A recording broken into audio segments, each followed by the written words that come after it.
ലഭ്യമായ വിവരമനുസരിച്ച് വയനാട്ടിൽ തകർന്ന വീടുകളുടെ എണ്ണം 348 1916 വീടുകൾ വെച്ച് നൽകാമെന്ന് ഓഫർ ചെയ്തിട്ടുള്ളതായാണ് ഇപ്പോൾ ശ്രദ്ധയിൽപ്പെട്ടിരിക്കുന്നത്. ആകെ തകർന്ന വീടുകൾ 348, അധികമുള്ളത് 1568 വീടുകൾ. HRDS ഇന്ത്യ 500 വീടുകൾ.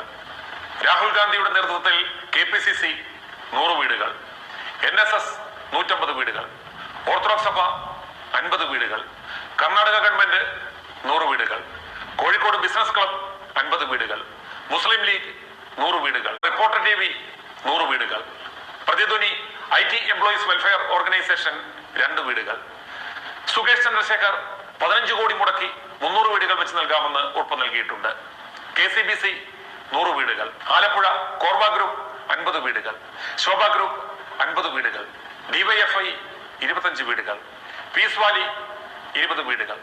1910